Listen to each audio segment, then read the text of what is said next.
سلام اس پر جو بھوکا رہ کے اوروں کو کھلاتا تھا، سلام اس پر کہ جس کی سادگی بھی درس عبرت ہے، سلام اس پر کہ جس کی سادگی بھی درس عبرت ہے، سلام اس پر کہ جس کی ذات فخر آدمیت ہے۔ اللہم صلی علی سیدنا مولانا محمد بارک علی محمد وعلی آلہ وصحبہ اجمعین۔ دوستو، بزرگوں اور بھائیوں، آج کے اس خطبہ جمعہ میں نبی محترم حضرت محمد الرسول اللہ صلی اللہ علیہ وسلم کا خطبہ حجۃ الوداع، جو خطبہ حجۃ الوداع کے نام سے مشہور ہے، اس خطبے کے ترجمے کی اور اس کی مختصر تفصیلات اور اس کی شرح پیش کرنے کی سعادت حاصل کرنے جا رہا ہوں۔ چونکہ موسم بھی ہے اور وقت کا تقاضا بھی ہے کہ ہمارے بہت سارے احباب جو اس سال اللہ وحدہ لا شریک میں جنہیں حج کرنے کی توفیق بخشی تھی اور وہ حج کر کے تشریف لا چکے ہیں، اللہ سے دعا ہے کہ اللہ ان کے حج کو حج مبرور بنائے، ان کے حج کو قبول فرمائے اور ان کی جد و جہد کو قبول فرمائے اور ان کے گناہوں کو معاف فرمائے، اور ہم سب کو اللہ تبارک و تعالی ہمارے گناہوں کو معاف فرمائے اور ہم سب کو حج کی توفیق عطا فرمائے، آمین یا رب العالمین۔ بہت پہلے کا میرا وعدہ اپنا بھی تھا کہ میں کسی خطبے میں حجۃ الوداع کا جو خطبہ ہے، اللہ کے نبی صلی اللہ علیہ وسلم کے حج کا جو آخری خطبہ ہے، میں اس کا ترجمہ لوگوں کے سامنے پیش کروں۔ اس وعدے کے پیش نظر میں نے محسوس کیا کہ چونکہ اس موسم کی مطابقت سے کہ اشہر حج بھی ختم ہو رہے ہیں، اس کی مناسبت سے میں نبی کریم صلی اللہ علیہ وسلم کا وہ خطبہ جو آپ نے میدان عرفات میں یا میدان مینا میں جو آپ نے دیا ہے اور فرمایا ہے، وہ مختلف اور دیگر نصیحتیں جو آپ صلی اللہ علیہ وسلم نے اس حج کے درمیان کی ہیں، میں انہیں اپنے احباب کے سامنے پیش کروں، کیونکہ وہ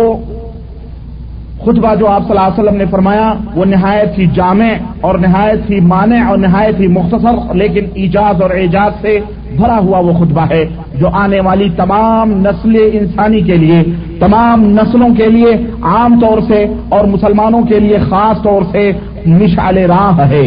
یہ خطبہ تاریخ انسانی کے لیے نہایت ہی بے نظیر اور بے مثال خطبہ ہے۔ اس خطبے میں نہایت ہی جامع اور معنی انداز میں حسین و جمیل اسلوب کے ساتھ اسلام کے اصول اور ضابطوں کو بیان کیا گیا ہے، جاہلی رسم و رواج کی نفی کی گئی ہے، انسانی زندگی کے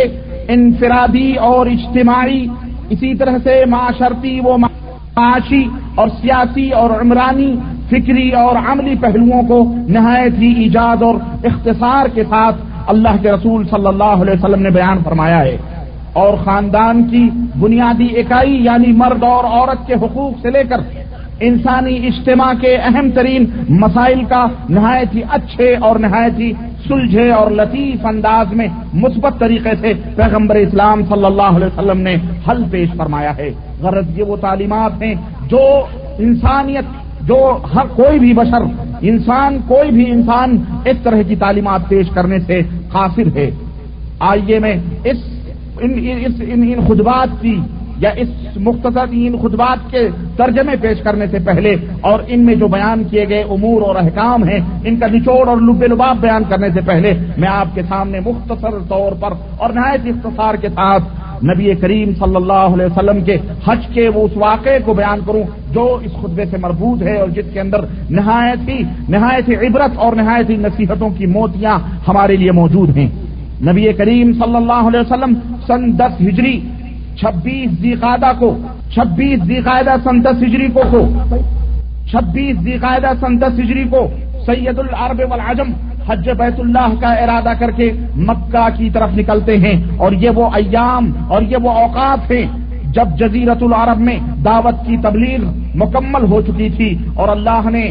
اہل ایمان کی ایک ایسی جماعت پیدا فرما دی جو دعوت کی ضامن اور اسے زمین کے کونے کونے میں پھیلانے اور کونے کونے تک پہنچانے کی کفیل ہو چکی تھی۔ اللہ کی بھٹکی ہوئی مخلوق کو مرکز توحید و سنت نصیب ہو چکا تھا، اسلام کے عقائد اور اعمال، شریعت و معاشرت، معیشت و عمرانیت، سیاست و ریاست کی علمی اور عملی تکمیل ہو چکی تھی۔ فرزندان اسلام کا موجزن سمندر نبی رحمت صلی اللہ علیہ وسلم کے ہم رکاب تھا، دائیں بائیں آگے پیچھے انسانوں کا سمندر ٹھاٹھے مارتا ہوا نظر آ رہا تھا، اور تا حد نظر جہاں تک نظر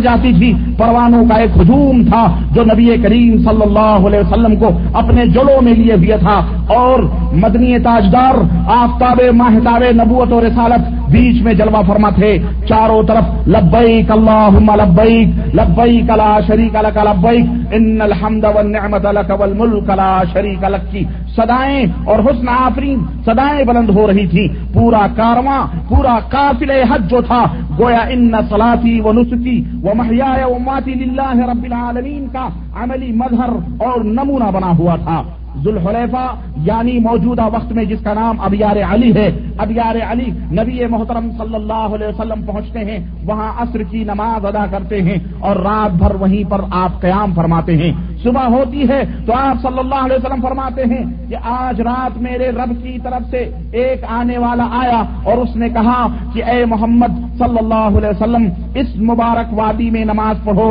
اور کہو کہ حج میں عمرہ داخل ہو چکا ہے۔ گویا یہ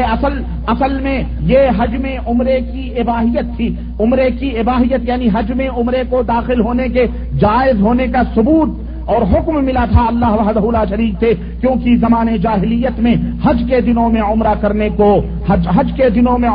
کو حرام سمجھا جاتا تھا۔ کفار و مشرکین حج کے ایام میں صرف حج کرتے تھے، عمرہ نہیں کرتے تھے، لیکن اللہ کے رسول صلی اللہ علیہ وسلم نے حج فرمایا کہ آنے والا اللہ کی طرف سے آیا اور اس نے مجھے حکم دیا کہ حج عمرے میں داخل ہو چکا ہے۔ پھر مدنی تاجدار جناب محمد رسول اللہ صلی اللہ علیہ وسلم نے ظہر سے پہلے دوسرے دن غسل کیا، سر اور بدن میں خوشبو لگائی جس میں مشک ملا ہوا تھا، پھر آپ نے احرام کی ایک چادر پہنی تہبند کی شکل میں اور دوسری چادر آپ نے اوڑھی، پھر 2 رکعت ظہر کی نماز پڑھی اور مصلی ہی پر آپ صلی اللہ علیہ وسلم نے حج اور عمرے کا احرام باندھا اور دونوں میں قران کیا، یعنی حج اور عمرے کو ساتھ میں احرام باندھا، یعنی حج قران آپ صلی اللہ علیہ وسلم نے کیا اور فرمایا اللہم لبیک بعمرۃ وحج، اے اللہ میں عمرے اور حج کے لیے حاضر ہوں۔ پھر آپ صلی اللہ علیہ وسلم نے لبیک پکارا، پھر مصلی سے نکل کر اونٹنی پر سوار ہوئے اور پھر لبیک پکارا۔ اس طرح تقریباً 1,24,000 یا اس سے بھی زائد صحابہ آپ صلی اللہ علیہ وسلم کے ہمراہ مکے کی طرف رواں دواں ہوئے۔ ہفتہ بھر کا یہ سفر 1 ہفتہ مکے تک پہنچنے تک لگا۔ 1 ہفتے کے بعد اللہ کے نبی صلی اللہ علیہ وسلم مکے کے قریب پہنچے، وادی ذی طویٰ میں آپ صلی اللہ علیہ وسلم نے رات گزاری اور وہیں فجر کی نماز پڑھ کر غسل فرمایا اور پھر مسجد حرام میں داخل ہوئے۔ یہ اتوار 4 ذی الحجہ کی صبح تھی جب آپ صلی اللہ علیہ وسلم مکہ مکرمہ کے اندر داخل ہو رہے ہیں۔ آپ نے بیت المقدس آپ نے اللہ کے گھر کا طواف کیا، خانہ کعبہ کا طواف کیا، صفا اور مروہ کی سعی کی، پھر مکے کے بالائی حصے میں جہون کے پاس آپ نے قیام فرمایا اور دوبارہ پلٹ کر آپ نے پھر طواف نہیں کیا۔ البتہ احرام آپ صلی اللہ علیہ وسلم کا برقرار تھا کیونکہ آپ قارن تھے، آپ حج قران آپ نے کیا تھا، یعنی حج اور عمرے کا احرام آپ نے اکٹھا باندھا تھا، اور اس کی وجہ یہ تھی کہ آپ کے ساتھ ہدی یعنی قربانی کا جانور بھی موجود تھا۔ چنانچہ جو بھی اپنے ساتھ قربانی کا جانور لایا تھا آپ صلی اللہ علیہ وسلم نے ایسے لوگوں کو یہ حکم دیا کہ اپنا احرام باقی رکھیں۔ البتہ جو لوگ قربانی کا جانور ساتھ نہیں لائے تھے آپ صلی اللہ علیہ وسلم نے انہیں حکم دیا کہ وہ طواف اور سعی کے بعد میں اپنے سر کو مڈا لیں اور پورے طور پر حلال ہو جائیں اور اپنے اس عمل کو عمرہ قرار دے لیں، خواہ انہوں نے حج کی نیت کی ہو یا حج کی نیت سے احرام باندھا ہو یا عمرے کی نیت سے احرام باندھا ہو یا حج اور عمرے دونوں کی نیت سے احرام باندھا ہو۔ چونکہ ان کے پاس جانور نہیں ہے اس لیے وہ طواف اور سعی کر کے سر کو مڈا لیں اور حلال ہو جائیں۔ اس طرح سے یہ حج تمتع کی دلیل تھی اور حج تمتع کا حکم تھا جو نبی کریم صلی اللہ علیہ وسلم نے اپنی امت کو دیا۔ اور آپ صلی اللہ علیہ وسلم نے صفا پہاڑی پر مروہ پر یہ حکم، اور آپ صلی اللہ علیہ وسلم نے مروہ پہاڑی پر یہ فرمایا کہ اگر مجھے پہلے وہ بات معلوم ہو جاتی جو بعد میں معلوم ہوئی ہے تو میں ہدی یعنی قربانی کے جانور اپنے ساتھ نہ لاتا اور اسے عمرہ قرار دے دیتا اور حلال ہو جاتا۔ چنانچہ جن لوگوں کے پاس ہدی نہیں کی وہ اللہ کے نبی صلی اللہ علیہ وسلم کے اس حکم پر وہ حلال ہو گئے اور انہوں نے سروں کو مٹا لیا۔ پھر آپ 8 ذی الحجہ تربیہ کے دن مینا تشریف لے گئے، اور جو لوگ حلال ہو چکے تھے وہ بھی حج کا احرام باندھ کر مینا گئے۔ وہاں آپ نے ظہر اور عصر، مغرب، عشاء اور فجر کی نمازیں پڑھی، اور 4 رکعت والی نمازیں قصر کر کے 2 رکعت آپ صلی اللہ علیہ وسلم نے پڑھی۔ پھر سورج طلوع ہونے کے بعد مینا سے چل پڑے اور عرفات تشریف لائے، اور وہاں وادی نمرہ میں آپ کے لیے خیمہ لگایا گیا تھا، آپ نے اسی خیمے میں قیام کیا۔ سورج ڈھلا تو قصوہ اونٹنی پر آپ صلی اللہ علیہ وسلم سوار ہو کر وادی عرنا میں تشریف لے گئے۔ آپ کے ارد گرد صحابہ کرام جمع تھے، آپ نے ان کے اندر کھڑے ہو کر خطبہ دیا، جس کی تفصیل انشاءاللہ تبارک و تعالی میں آگے بتلانے کی کوشش کروں گا۔ خطبے کے اور یہی وہ مہم خطبہ ہے عرفات کی 9ویں ذی الحجہ کا یہ خطبہ، جس کے اندر نہایت ہی جامع اور معنی طریقے سے اللہ کے نبی صلی اللہ علیہ وسلم نے ایسے اصول اور ضابطے بیان فرمائے ہیں جو آج تک اور قیامت کی صبح تک آنے والی نسلوں کے لیے مشعل راہ ہیں۔ انشاءاللہ تعالی اسے میں آگے بیان کرنے کی کوشش کروں گا۔ خطبے کے بعد حضرت بلال رضی اللہ تعالیٰ عنہ نے اذان دی اور پھر اقامت کہی، اور نبی کریم صلی اللہ علیہ وسلم نے 2 رکعت ظہر کی نماز پڑھائی۔ پھر اقامت کہی گئی اور آپ صلی اللہ علیہ وسلم نے 2 رکعت عصر کی نماز پڑھائی۔ دونوں کو ظہر کے وقت ہی میں جمع تقدیم کے طور پر اکٹھا کیا، اور ان دونوں کے درمیان کوئی نماز آپ صلی اللہ علیہ وسلم نے نہیں پڑھی۔ پھر میدان عرفات میں تشریف لائے اور اونٹنی کا رخ قبلے کی جانب کیا اور مسلسل وقوف فرمایا، یہاں تک کہ سورج ڈوب گیا اور تھوڑی زردی چلی گئی۔ پھر روانہ ہو کر مزدلفہ تشریف لائے اور وہاں مغرب اور عشاء کی نماز 1 اذان اور 2 اقامت سے پڑھی، اور درمیان میں کوئی نماز نہ پڑھی۔ پھر آپ لیٹ گئے اور فجر تک لیٹے ہی رہے۔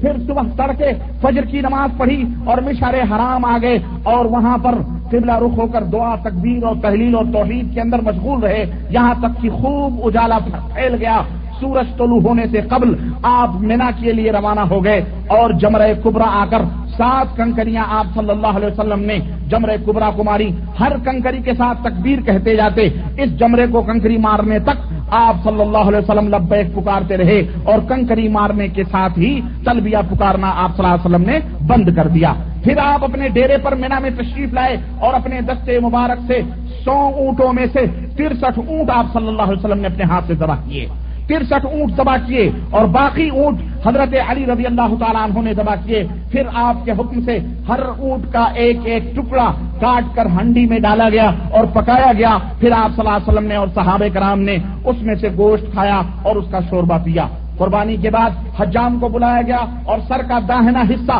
نبی کریم صلی اللہ علیہ وسلم نے مڑوایا، پھر بایاں حصہ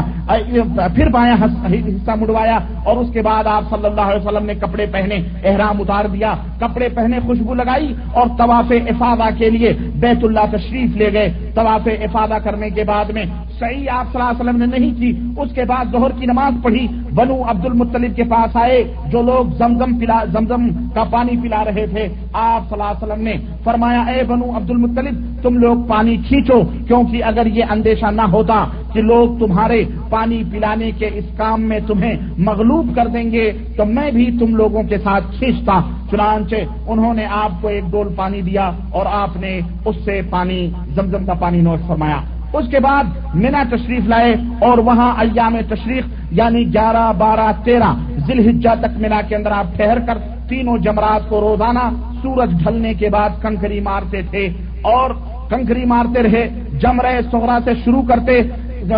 کرتے اسے 7 کنکریاں، اور پھر ہر کنکری کے ساتھ تکبیر کہتے، پھر جمرہ وسطیٰ پر جاتے اسے بھی 7 کنکریاں اور وہاں بھی تکبیر کہتے، پھر جمرہ کبریٰ پر جاتے اور اسے بھی 7 کنکریاں اور وہاں بھی آپ صلی اللہ علیہ وسلم ہر تکبیر کہتے۔ آپ صلی اللہ علیہ وسلم نے 10ویں تاریخ یعنی یوم النحر کو بھی ایک خطبہ دیا اور ایک بڑے بلیغ خطبہ فرمایا۔ پھر ایام تشریق کے درمیانی 12 ذی الحجہ کو بھی آپ صلی اللہ علیہ وسلم نے ایک خطبہ دیا، جس میں میدان عرفات کی کہی گئی باتوں کی تاکید تھی اور اس میں مزید نصیحتیں بھی شامل تھیں۔ 13 تاریخ جو ایام تشریق کا تیسرا اور حج سے واپسی کا دوسرا اور آخری دن ہے، یہ منگل کا دن تھا۔ نبی کریم صلی اللہ علیہ وسلم نے جمرات کو کنکری ماری اور مینا سے کوچ فرمایا۔ مقام ابتہ میں ظہر اور عصر اور مغرب اور عشاء کی نمازیں پڑھی، اور چونکہ حضرت عائشہ صدیقہ رضی اللہ تعالی عنہا کا عمرہ باقی تھا اس لیے نبی کریم صلی اللہ علیہ وسلم نے ان کے بھائی عبد الرحمن ابن ابو بکر کو حکم دیا کہ اپنی بہن کو مسجد تنعیم مقام تنعیم سے لے جا کر کے عمرہ احرام بدھوا کر کے اور عمرہ کرا کے لاؤ. انہوں نے وہ عمرہ کرنے چلی گئی. ادھر اللہ کے نبی صلی اللہ علیہ وسلم نے عشاء کی نماز پڑھی اور تھوڑا لیٹ گئے اور آپ نے آرام کیا. حضرت عائشہ جب واپس آئیں تو آپ صلی اللہ علیہ وسلم نے کوچ کا اعلان فرمایا کہ اب چلا جائے. چنانچہ آپ صلی اللہ علیہ وسلم خانہ کعبہ تشریف لائے اور آپ نے طواف افاضہ کیا یعنی الوداعی طواف کیا اور اس کے بعد فجر کی نماز پڑھی اور پھر کوچ کا اعلان ہوا اور مدینہ منورہ کے لیے روانہ ہو گئے. اس طرح نبی کریم صلی اللہ علیہ وسلم اپنے صحابہ کے ساتھ مدینہ تشریف لائے اور جب مدینہ قریب آ گیا اور اس کے مدینے کے آثار اور اس کے نقوش دکھائی دینے لگے تو آپ صلی اللہ علیہ وسلم نے 3 دفعہ فرمایا اللہ اکبر اللہ اکبر اللہ اکبر اور فرمایا لا الہ الا اللہ وحدہ لا شریک لہ لہ الملک ولہ الحمد وہو علی کل شیء قدیر آئبون تائبون عابدون ساجدون لربنا حامدون صدق اللہ وعدہ ونصر عبدہ وہدم الاحزاب وحدہ. یعنی اللہ کے سوا کوئی بھی معبود برحق نہیں, اس کا کوئی شریک اور ساجی نہیں, ساری بادشاہت اسی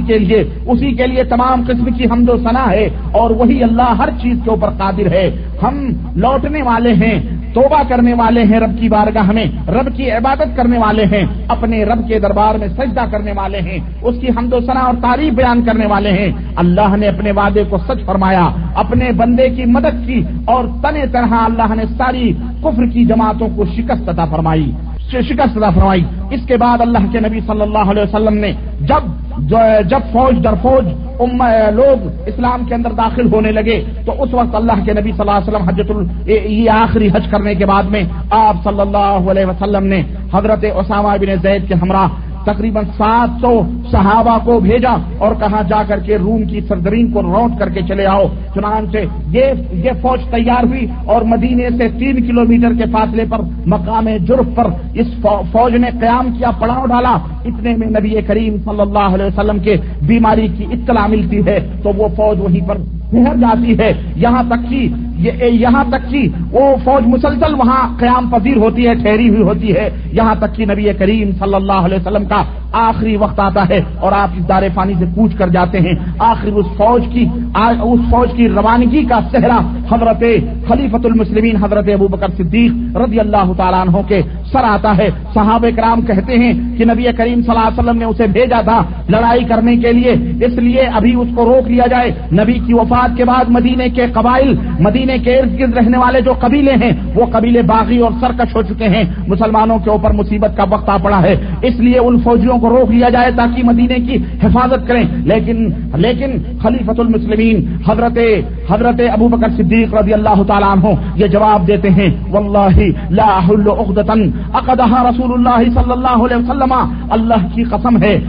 قسم ہے ابو بکر کے چیتڑے اٹھڑ جائیں, ابو بکر کی بیٹی عائشہ کے گوشت اور پوچھ کو بھیڑیے مدینے کی گلیوں میں رونٹیں, لیکن میں اس گرہ کو کبھی نہیں کھول سکتا جس گرہ کو نبی کریم صلی اللہ علیہ وسلم نے باندھا ہے. اس فوج کو نبی نے روانگی کا حکم دیا تھا اور روانہ ہونے سے پہلے نبی رحمت صلی اللہ علیہ وسلم اس کائنات سے رخصت ہو گئے تو کیا ہوا؟ مدینے کی حفاظت ہم تنے طرح کریں گے, لیکن اس فوج کو ہم نہیں روک سکتے کیونکہ وہ فوج نبی نے روانہ کی تھی. میں بھی حکم دیتا ہوں. حضرت امیر المومنین اسامہ بن زید گھوڑے پہ بیٹھے ہوئے اس کی بات پکڑے ہوئے امیر المومنین جا رہے, وہ حکم دے رہے ہیں اور اسامہ بن زید جو غلام کے بیٹے تھے وہ نیچے اترنا چاہتے ہیں, لیکن ابو بکر صدیق کو یہ بھی گوارا نہیں. وہ کہتے ہیں اسامہ تجھے نبی نے اس گھوڑے پر بٹھایا ہے, ابو بکر اس کی طاقت نہیں رکھ سکتا کہ تو نبی کا بٹھایا ہوا تجھے گھوڑے سے نیچے اتار کر کے میں بات کروں. اس لیے گھوڑے کے ساتھ چلتے چلتے نصیحتیں کرتے ہیں اور اس طرح سے وہ فوج جو ہے روم کے لیے روانہ ہوتی ہے. غرض کہنے کا مطلب یہ ہے کہ یہ نبی کریم صلی اللہ علیہ وسلم کے الوداعی حج کی مختصر سی جھلکیاں تھیں اور آپ صلی اللہ علیہ وسلم کی آخری زندگی کی ابتدائی مرحلے تھے. میں نے یہ کڑیاں آپ تک پہنچائی ہیں. اس بیچ میں آپ صلی اللہ علیہ وسلم نے میدان عرفات میں جو خطبہ پیش فرمایا, مینا کے اندر جو تعلیمات دی امت کو, اور وہ تعلیمات اعلیٰ تعلیمات جو سمجھیے کہ آخری زندگی کی وہ تعلیمات تھیں تمام عالم انسانیت کے لیے, تمام دنیا کے لیے. انشاءاللہ تبارک و تعالی اس کا مکمل ترجمہ اور اس کا مکمل نچوڑ اور اس کی مکمل لب لباب اس کی گفتگو باذن اللہ اگلے خطبے میں بیان کرنے کی کوشش کروں گا۔ اللہ وحدہ لا شریک سے دعا ہے کہ اللہ تبارک و تعالی ہمیں اور آپ کو نیک عمل کرنے کی توفیق عطا فرمائے اور ہم سب کو پیغمبر اسلام جناب محمد الرسول اللہ صلی اللہ علیہ وسلم کی ان پیاری پیاری سنتوں پر عمل کرنے کی توفیق عطا فرمائے اور ہم سب کو نبی رحمت صلی اللہ علیہ وسلم کے اسوہ حسنہ کی اقتداء اور پیروی اور اتباع کرنے کی توفیق عطا فرمائے اور آپ صلی اللہ علیہ وسلم سے حقیقی محبت کرنے کی توفیق عطا فرمائے، آمین یا رب العالمین۔ بارک اللہ لنا ولکم فی القرآن العظیم ونفعنا وإیاکم بالآیات والذکر الحکیم انہ تعالی جواد کریم ملک رؤوف رحیم۔ نحمده ونستعینه ونستغفره ونؤمن به ونتوکل علیہ ونعوذ باللہ من شرور انفسنا ومن سیئات اعمالنا من يهده الله فلا مضل له ومن يضلله فلا هادي له ونشهد أن لا إله إلا الله ونشهد أن محمدا عبده ورسوله أما بعد فإن خير الحديث كتاب الله وخير الهدي هدي محمد صلى الله عليه وسلم وشر الأمور محدثاتها وكل محدثة بدعة وكل بدعة ضلالة وكل ضلالة في النار. قال الله تعالى في كلامه المجيد: أعوذ بالله السميع العليم من الشيطان الرجيم. بسم الله الرحمن الرحيم. هو الذي أرسل رسوله بالهدى ودين الحق ليظهره على الدين كله. وقال تعالى في مقام آخر: اليوم أكملت لكم دينكم وأتممت عليكم نعمتي ورضيت لكم الإسلام دينا. اللهم صل على محمد وعلى آل محمد كما صليت على إبراهيم وعلى آل إبراهيم إنك حميد مجيد. اللهم بارك على محمد وعلى آل محمد كما باركت على إبراهيم وعلى آل إبراهيم إنك حميد مجيد. تمام قسم کی حمد و ثنا اس اللہ وحدہ لا شریک کے لیے لائق و زیبہ ہے جس نے ہمیں اور آپ کو پیدا فرمایا اور بیش بہا درود و سلام اس ذات مبارکہ مقدسہ پر جو ساری کائنات کے لیے رشد و ہدایت بنا کر کے بھیجے گئے۔ عزیزان محترم، نوجوان دوستوں، بزرگوں اور بھائیوں، حسب وعدہ آج کے خطبہ جمعہ میں انشاء اللہ تبارک و تعالی نبی آخر الزماں حضرت محمد الرسول اللہ صلی اللہ علیہ وسلم کے آخری حج جسے حجۃ الوداع کہتے ہیں اس میں کیے گئے آپ کے آخری کلمات اور آخری خطبات ہم سماعت کریں گے اور اس کا ان خطبوں کے ترجمے کی سعادت حاصل کرنے کے لیے حاصل کرنا میں آج کے خطبے میں چاہتا ہوں۔ میدان عرفات جہاں کے ذروں ذروں پر انوار الہی کی برکھا ہو رہی تھی، آپ صلی اللہ علیہ وسلم تقریباً 1.5 لاکھ صحابہ کے جھرمٹ میں ہیں۔ دائیں اور بائیں، دائیں طرف مہاجرین صحابہ ہیں تو بائیں طرف انصار صحابہ کھڑے ہوئے ہیں اور ان کے ارد گرد انسانوں کا سمندر، انسانوں کا ٹھاٹھیں مارتا ہوا سمندر ہے۔ منادی کرا دی جاتی ہے نبی کریم صلی اللہ علیہ وسلم کی طرف سے کہ لوگ گوش برآواز ہو جائیں اور لوگ خاموش ہو جائیں، کیونکہ پیغمبر اسلام سید العرب والعجم خطیب اعظم حضرت محمد الرسول اللہ صلی اللہ علیہ وسلم خطاب فرمانے والے ہیں۔ لوگ اپنے خیموں میں بیٹھے ہوئے، میلوں تک پھیلا ہوا لوگوں کا مجمع ہے، نبی کریم صلی اللہ علیہ وسلم کی اونٹنی پر کجاوا کسا جاتا ہے اور آپ صلی اللہ علیہ وسلم اونٹنی کے اوپر بیٹھ کر کے خطبہ دیتے ہیں۔ خطبہ مسنونہ کے بعد نبی علیہ الصلوۃ والسلام نے لوگوں کو مخاطب کرتے ہوئے فرمایا اور یہاں سے خطبے کی ابتدا ہوتی ہے: یا ایھا الناس اسمعوا قولی فإنی لا ادری لعلی لا القاکم بعد عامی ھذا بہذا الموقف ابدا۔ اے لوگو، میری بات غور سے سنو، کیونکہ میں نہیں جانتا کہ اپنے اس سال کے بعد اس مقام پر تم سے پھر دوبارہ ملاقات کر سکوں گا۔ مجھے اس بات کی خبر نہیں ہے کہ میں پھر دوبارہ اس جگہ پر، اس میدان عرفات میں تم سے آئندہ سال ملاقات کر پاؤں گا۔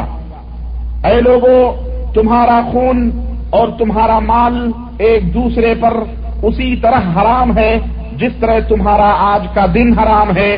یہ رواں اور جاری مہینہ تمہارے لیے حرام ہے۔ یہ مقدس شہر یعنی خانہ کعبہ مکہ تمہارے اوپر حرام ہے، جس طرح سے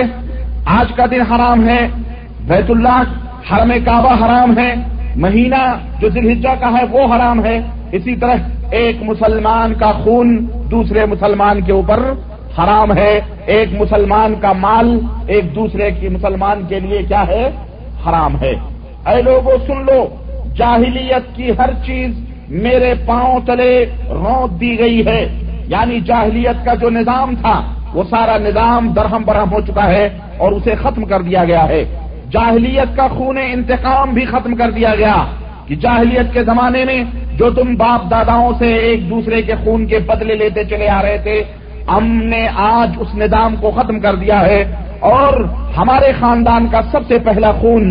جسے میں ختم کر رہا ہوں وہ ربیعہ ابن حارث کے بیٹے کا خون ہے، جسے قبیلے حذیل نے دودھ پیتے ہوئے قتل کر دیا تھا۔ جاؤ میں نے اس کے خون کو معاف کیا۔ نبی کریم صلی اللہ علیہ وسلم نے اپنے سے ابتدا فرمائی، اور اپنے سے ابتدا اپنی ذات سے فرما رہے ہیں، اور اس کے بعد آپ صلی اللہ علیہ وسلم نے فرمایا اسی طرح جاہلیت کا وہ سود جو باپ داداؤں سے ادا ہوتا تھا، اور باپ کا کھایا ہوا، دادے پر دادے کا کھایا ہوا سود پوتا لکڑ پوتا جو ہے ادا کرتا تھا، وہ سود بھی میں سب سے پہلے میں اپنا سود ختم کر رہا ہوں، یعنی عبداللہ ابن عبد المطلب کا سود میں ختم کر رہا ہوں، اور اب یہ سارے کا سارا سود ختم ہے۔ اس طرح سے اللہ کے نبی صلی اللہ علیہ وسلم نے اپنے خاندان کا سب سے پہلا سود معاف کیا، اور امت کے لوگوں کو، اور اس زمانے میں جو سود در سود کا معاملہ چل رہا تھا، مسلمانوں کو یہ تعلیم دی کہ اے مسلمانوں، سود یہ نہایت ہی گھٹیا اور نہایت ہی بری چیز ہے، بلکہ اللہ اور اس کے رسول سے ایک قسم سے جنگ کا اعلان ہے۔ اللہ اکبر! اتنی اعلیٰ تعلیمات نبی کریم صلی اللہ علیہ وسلم میدان عرفات کے اندر دے رہے ہیں۔ اس کے بعد آپ صلی اللہ علیہ وسلم نے فرمایا کہ اے لوگو، فاتقوا اللہ فی النساء فإنکم اخذتموہن بأمانة اللہ واستحللتم فروجہن بکلمۃ اللہ ولکم علیہن ان لا یوطئن فرشکم احدا تکرہونہ فإن فعلن ذلك فاضربوهن ضربا غیر مبرح ولہن علیکم رزقہن وکسوتہن بالمعروف۔ کہ اے لوگو، عورتوں کے بارے میں اللہ سے ڈرو، عورتوں کے معاملے میں اللہ سے ڈرو، کیونکہ تم نے انہیں اللہ کی امانت کے ساتھ لیا ہے۔ عورتیں اللہ کی امانت ہیں، تم نے اللہ کی امانتوں کو اپنے ذمے لیا ہوا ہے، اور اللہ کے کلمے کے ذریعے اس عورت کی شرمگاہ کو تم نے اپنے لیے حلال کیا ہے۔ ان پر تمہارا حق یہ ہے، عورتوں کے اوپر اے مردو تمہارا حق یہ ہے کہ وہ تمہارے بستر پر کسی ایسے آدمی کو نہ آنے دیں جو تمہیں گوارا نہیں ہے، ایسے آدمی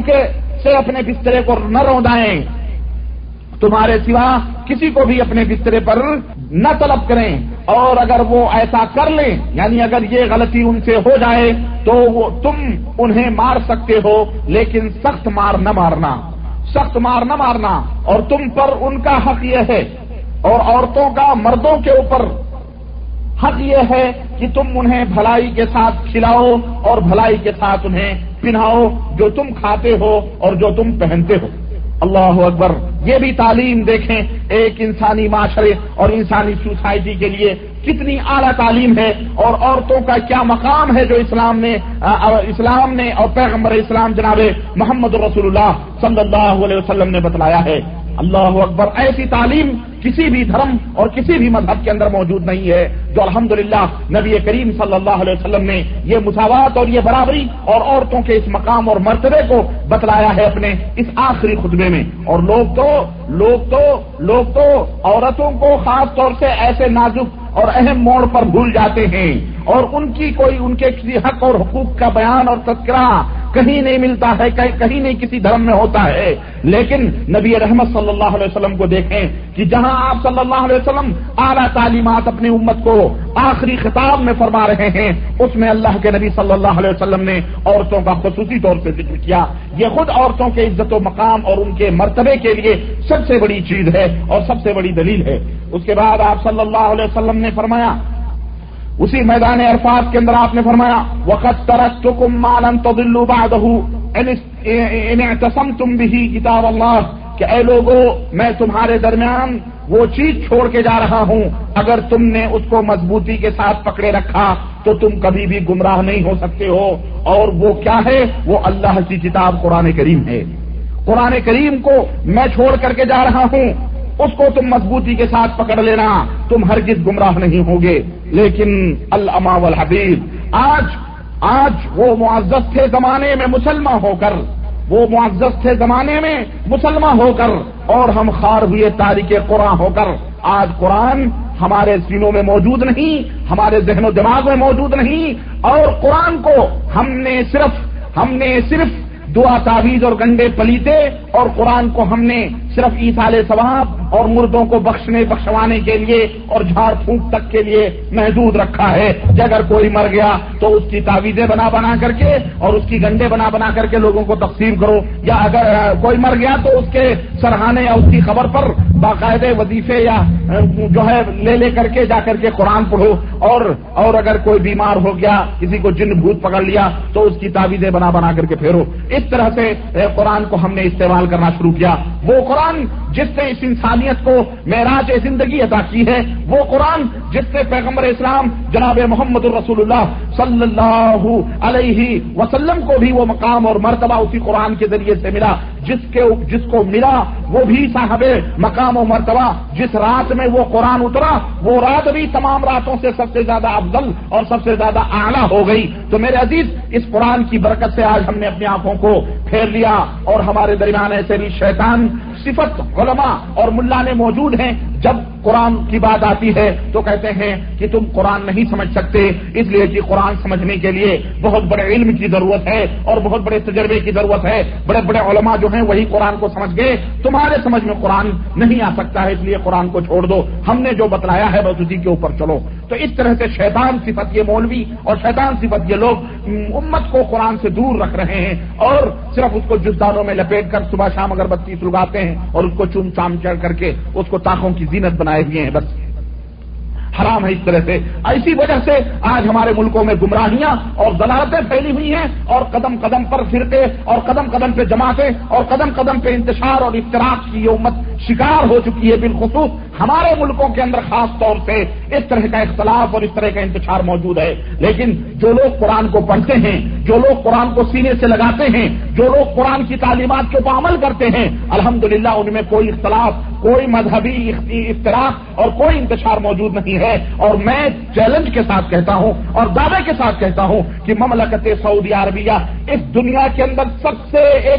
سب ایک آئیڈیل ہے پورے دنیا کے اندر، جہاں قرآن کی تعلیمات اور قرآن کو پڑھا جاتا ہے اور پڑھایا جاتا ہے۔ تو اللہ کے فضل و کرم سے دیکھیں کہ نہ یہاں جلسے اور جلوس ہوتے ہیں، نہ یہاں جوتیوں میں مسلمانوں کی دانیں بٹتی ہیں، نہ یہاں قتل و خون میں ایک دوسرے مسلمان کو کرتا ہے، نہ یہاں مسجدوں کے اندر بم بلاسٹنگ ہوتی ہے، نہ یہاں پر مسجدوں کے اندر جو ہے ایک دوسرے کے اوپر کفر کے فتوے لگائے جاتے ہیں، نہ یہاں جھگڑے اور لڑائیاں پھڈے ہوتے ہیں، نہ یہاں ملانے آپس میں ایک دوسرے سے لڑتے ہیں۔ الحمدللہ امن ہے، شانتی ہے۔ کیوں؟ اس وجہ سے کہ قرآن کی تعلیمات کو یہ پڑھتے ہیں، قرآن کے تعلیمات کو یہ سمجھتے ہیں اور قرآن کے تعلیمات کے اوپر وہ عمل کرتے ہیں۔ یہی وجہ ہے کہ اللہ کے فضل و کرم سے مذہبی طور پر یہ آوارگی جو ہمارے ملکوں میں پھیلی ہوئی ہے، مذہبی طور پر یہ چیز یہاں موجود نہیں ہے، اور بالکل امن اور شانتی ہے، اور قرآن کے احکامات کے اوپر عمل ہو رہا ہے۔ ہمارے ملکوں میں من مانی تعبیریں، من مانی تشریحیں، من مانی اپنے اپنے جماعت اپنے فرقے کے تعلق سے جس نے جو چاہا، جو مرضی میں آیا،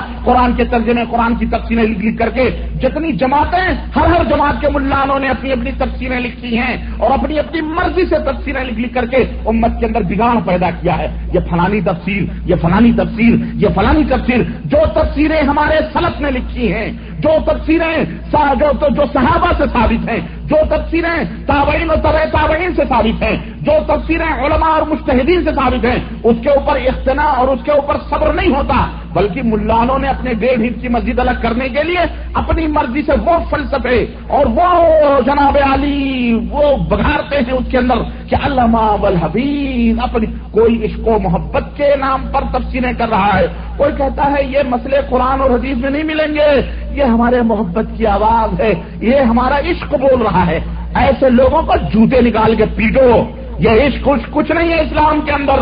اللہ اور اس کے رسول جناب اللہ اور اس کے رسول نے جو قرآن ہمیں دیا ہے اس قرآن کو اسی نظریے سے سمجھو اور اسی دماغ اور اسی مزاج سے سمجھو جس دماغ اور مزاج سے سلف نے صحابہ نے ہمیں سمجھایا ہے. اپنی منمانی تفسیریں اپنی بگٹٹ چالیں نہ چلو قرآن میں. لیکن استغفر اللہ امت مسلمہ بھی سو رہی, تمہارے بھی رشتے قرآن سے کٹ چکے, ملانوں کے ہاتھ میں تم نے باغ و ڈور مذہب کی تھما دی, جو وہ فتوے دے اسی کو آمنا صدقنا حلوے مانڈے سمجھ کے ہضم کر جاتے ہو. تمہیں توفیق نہیں ہوتی ہے کہ خود قرآن کو پڑھو, خود قرآن کے ترجموں کو دیکھو, خود اللہ وحدہ لا شریک کے کلام کو سمجھنے کی کوشش کرو اور اس طرح سمجھو. ہم یہ بھی نہیں کہتے کہ اپنے اپنے دماغ سے جیسے ملانوں نے سمجھا ہے, نہ اس طرح سے سمجھو جس طرح سے ہمارے سلف نے اس کی تفسیر کی ہے. تفسیر ابن کثیر جو پوری دنیا کے اندر معرکۃ الآرا تفسیر, جو ساری دنیا کے اندر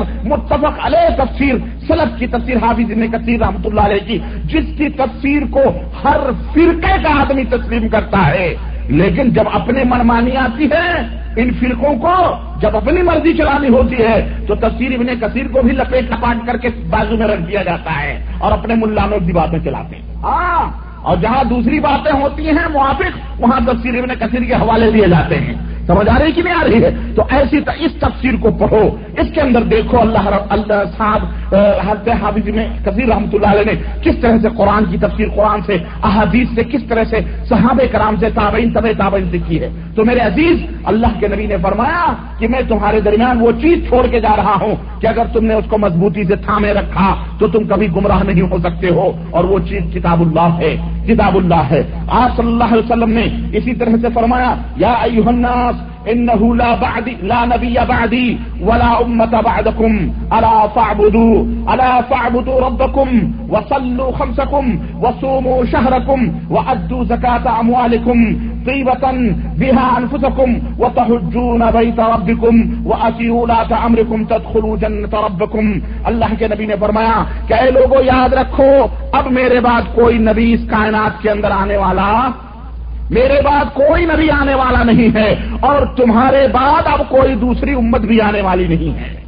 تمہارے بعد اب کوئی دوسری امت بھی اس دنیا کے اندر آنے والی نہیں ہے.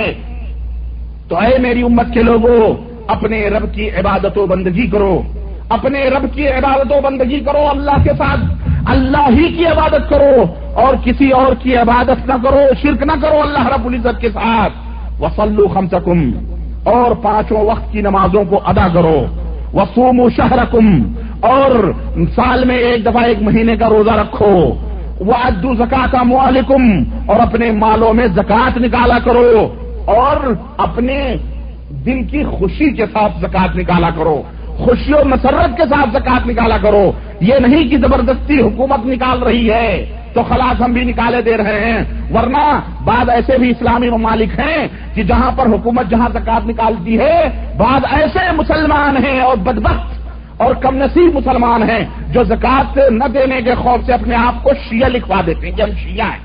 اللہ کی قسم بتا رہا ہوں, ایسے بھی بدبخت لوگ ہیں جو اپنے آپ کو کہتے ہیں ہم شیعہ ہیں. کیوں؟ شیعوں کے ہاں زکات نہیں حکومت نکالتی ہے, اس وجہ سے وہ اپنے آپ کو شیعہ لکھوا دیتے ہیں. استغفر اللہ. تو زکات ایسی اللہ کے ہاں مقبول نہیں ہے جو جبرن زبردستی تم اپنی مرضی کے خلاف نکالو. نہ, زکات اللہ کی رضا اور خوشنودی کے لیے نکالو اور تمہارا دل راضی اور خوش ہو, اس طرح سے تم زکات نکالا کرو. اسی طرح سے اللہ کے نبی نے فرمایا اور اللہ کے گھر کا حج کیا کرو. وَأَطِيعُوا وُلَاةَ أَمْرِكُمْ, اور اپنے حکمراں کی, مسلم حکمراں کی, مسلم بادشاہ کی, جہاں پر اسلامی حکومت قائم ہو, ان امیروں کی اور ان حکمرانوں کی اطاعت اور فرما برداری کیا کرو. جب تم یہ کر لو گے تدخلوا جنت ربکم, اپنے رب کی جنت میں داخل ہو جاؤ گے.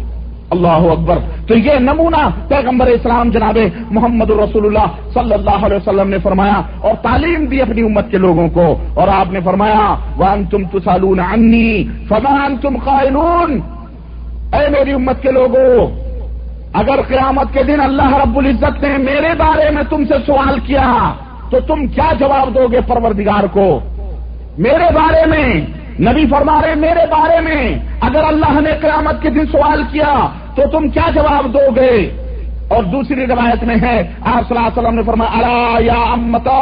هل بلغت 3 مرات، آپ نے 3 مرتبہ فرمایا اپنی کہ اے میری امت کے لوگوں، کیا میں نے اللہ کے دین کو صحیح ڈھنگ سے نہیں پہنچایا؟ کیا میں نے اللہ کے دین کو نہیں پہنچایا؟ کیا میں نے اللہ کے پیغام کو تم تک نہیں پہنچایا؟ 3 دفعہ اللہ کے نبی صلی اللہ علیہ وسلم نے 1.5 لاکھ تقریباً مجمع میں آپ صلی اللہ علیہ وسلم نے فرمایا، اور اس کے بعد صحابہ کرام کی انگلیاں اٹھ گئیں. قالو، تمام صحابہ کرام نے بیک وقت ہو کر کے کہا، نعم نشہد انک قد بلغت وادیت ونصحت یا رسول اللہ. اے اللہ کے نبی، ہم گواہی دیتے ہیں کہ آپ نے اللہ کی امانت کو اچھی طرح سے ہم تک پہنچا دیا، اور اللہ کے پیغام کو ہم تک آپ نے پہنچا دیا، اور جو نصیحتیں تھیں اے اللہ کے نبی، ہم گواہی دیتے ہیں کہ آپ نے وہ نصیحت ہم کو کر دی. فقال باصبع السبابہ، تو اللہ کے نبی نے آسمان کی طرف انگلی اٹھائی، آسمان کی طرف یرفعها الى السماء، آسمان کی طرف اپنی انگلی اٹھا کر کے کہا، وینکتها الى الناس، اور لوگوں کی طرف اشارہ کرتے ہوئے کہا، اللہم اشہد اللہم اشہد. جب صحابہ کرام کہہ رہے تھے تو اللہ کے نبی آسمان کی طرف انگلی اٹھا کر کے صحابہ کی طرف اشارہ بھی کر رہے تھے، اور آسمان کی طرف انگلی بھی اٹھائے ہوئے تھے کہ اے اللہ تو گواہ رہ، اے اللہ تو گواہ رہ، اے اللہ تو گواہ رہا، میں نے تیرے دین کو، تیرے پیغام کو، تیری رسالت کو اے اللہ میں نے اپنی امت تک پہنچا دیا. اس طرح سے اللہ کے رسول صلی اللہ علیہ وسلم نے یہ پیغام جو اللہ کا آخری پیغام تھا، آخری دین تھا، اپنی امت تک پہنچایا. اور سیرت اور تاریخ کی کتابوں میں نبی کریم صلی اللہ علیہ وسلم کے مزید خطبے عرفات اور مینا کے تعلق سے ملتے ہیں، چنانچہ جن میں اعلیٰ تعلیمات اور جامع اور معنی بیانات موجود ہیں جو دنیا کے کسی دھرم اور کسی بھی مذہب کے اندر موجود نہیں ہیں. کون نہیں جانتا کہ عیسائیت یعنی نصرانیت اور کرسچن کے اندر ٹوٹل انتشار، یہ مذہب انتشار کا شکار ہے ٹوٹلی طور پر. یہاں تک کہ اس عیسائیت نصرانیت کے اندر کالے اور گورے کی قبرستانیں بھی الگ الگ بنائی جاتی ہیں. کالوں کی قبرستانیں الگ ہیں، قبرستانیں الگ ہیں، اور گوروں کی قبرستانیں الگ ہیں. اور دنیا جانتی ہے کہ رومن کیتھولک جو ہیں اور پروٹسٹانٹ جو ہیں اور دیگر جو اور دوسرے کرسچن ہیں، ان کے درمیان کتنا اختلاف اور کتنا آپس کے اندر انتشار پایا جاتا ہے. اور ہندوؤں میں اور غیر مسلموں میں جو خلفشار ہے، جو انتشار ہے، وہ تو بیان کرنے کی ضرورت ہی نہیں ہے، کیونکہ ان کے تو ہزاروں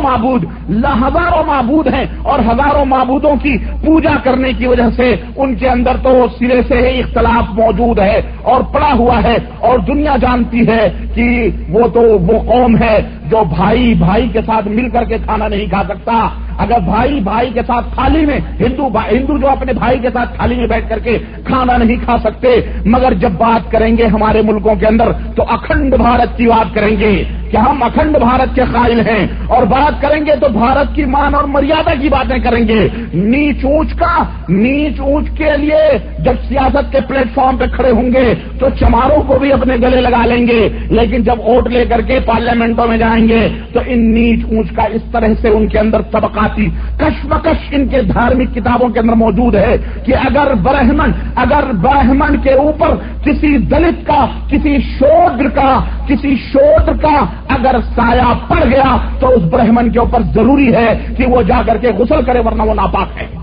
اس طرح سے ہندوؤں کے اندر یہ تعلیمات اور ان کی منوسمرتی کے اندر، ان کی کتابوں کے اندر اس طرح سے طبقاتی کشمکش اور اس طرح نیچ اونچ اور بھید بھاؤ کا موجود ہے.